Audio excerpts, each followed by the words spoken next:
दोस्तों, mythical creatures का जिक्र बहुत सी रिलीजियस बुक्स में मौजूद है और ये क्रीचर्स बहुत से रिलीजन्स में बेहद मुकद्दस भी तस्वुर की जाती हैं।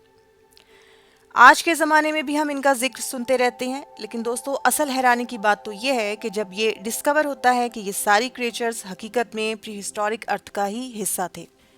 बेशक बहुत सी मिथोलॉजीज इंसान की अपनी क्रिएट की हुई हैं, लेकिन क्या इनका हकीकत से कोई ताल्लुक है या सिर्फ कहानियों का ही एक हिस्सा है, या फिर हकीकत में भी ये क्रिएचर्स इस दुनिया में एग्जिस्ट किया करते थे। तो दोस्तों आज के इस वीडियो में हम जानेंगे 5 ऐसी मिथिकल क्रिएचर्स की रियलिटी। मैं हूं आयला असद और आप देख रहे हैं डिस्कवरिंग रियलिटी। वेयरवुल्फ। सबसे पहले हम जिस मिथिकल क्रिएचर की बात करेंगे वो है वेयरवुल्फ, एक इंसान जो ट्रांसफॉर्म हो जाता था एक वुल्फ में। ये स्टोरी लोगों को सदियों से फैसिनेट करती चली आ रही है।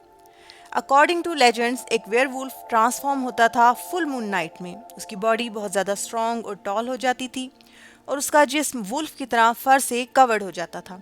उसकी आंखें किसी भेड़िए की तरह रात में चमकने लगती थीं और वो किसी जानवर की तरह बिहेव करने लगता था।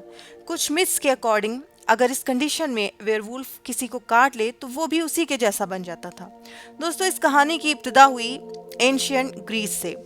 किंग लियोन जो ट्रांसफॉर्म होता था एक वुल्फ में। मिडल एजेस में इन स्टोरीज को लेकर स्पेशली फ्रांस और जर्मनी में शदीद खौफ था लोगों के अंदर।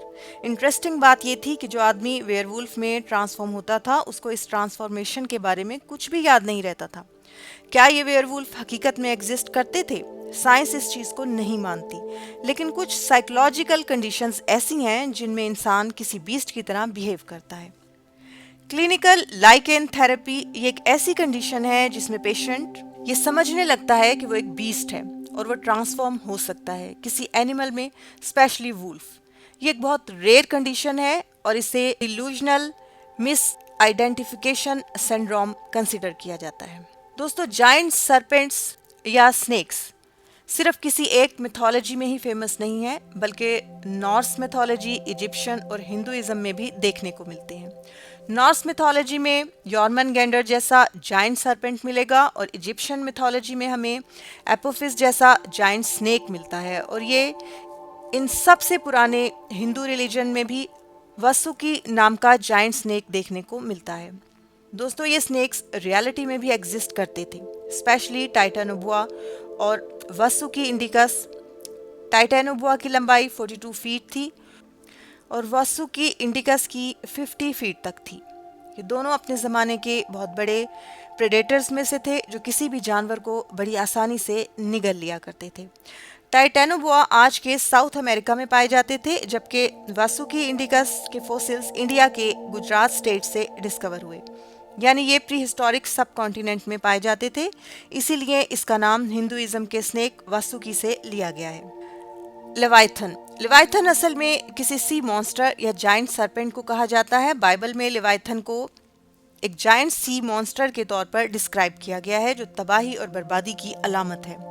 कुछ मिथ्स के अकॉर्डिंग लेवाइथन सिर्फ एक खौफनाक क्रिएचर ही नहीं बल्कि शैतानी ताकत भी है जो समुद्र की गहराइयों में रहता है और इंसानी हदूद से बहुत दूर है। मुख्तलिफ रिलीजन्स में लेवाइथन को डीमंस और ईवल के तौर पर पेश किया जाता है जो खौफ की अलामत समझे जाते हैं।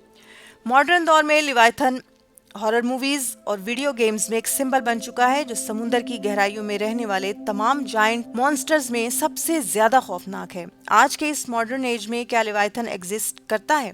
तो शायद इसका जवाब होगा नहीं, लेकिन इसके बावजूद इसका तस्वुर बहुत खौफनाक और फैसिनेटेड है। येटी। दोस्तों, ये एक बहुत बड़ा एप की तरह का क्रिएचर है जिसके बारे में कहा जाता है कि ये हिमालय के बर्फपोश पहाड़ों पर रहता है। मकामी रिवायात के मुताबिक ये एक बहुत बड़ा एप या इंसानी मखलूक है जिसकी हाइट 6 से 10 फीट तक होती थी। हिमालयंस कल्चर में इसे येटी के नाम से जाना जाता है। दोस्तों, 19th एंड 20th सेंचुरी में बहुत से वेस्टर्न हाइकर्स ने हिमालय में कुछ अजीब से फुटप्रिंट्स देखे तो येटी दुनिया भर में फेमस हो गया, लेकिन साइंटिस्ट के अकॉर्डिंग इसकी एग्जिस्टेंस का कोई प्रूफ नहीं है।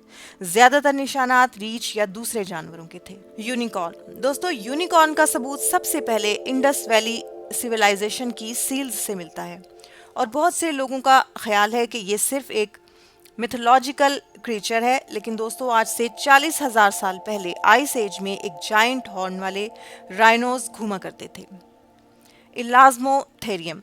दोस्तों इनके हॉर्न का साइज एक इंसान के बराबर था और ये दुनिया का अब तक का लार्जेस्ट हॉर्न्ड एनिमल था। क्लाइमेट चेंज और इंसानों के शिकार की वजह से ये इस दुनिया से एक्सटिंक्ट हो गए। दोस्तों अगर आपको ये वीडियो पसंद आई है तो कमेंट्स में अपनी राय का इजहार ज़रूर कीजिएगा। वीडियो को लाइक करें और चैनल को सब्सक्राइब, ताकि आप इस तरह की इंफॉर्मेटिव एंड इंटरेस्टिंग वीडियोस देखते रहें।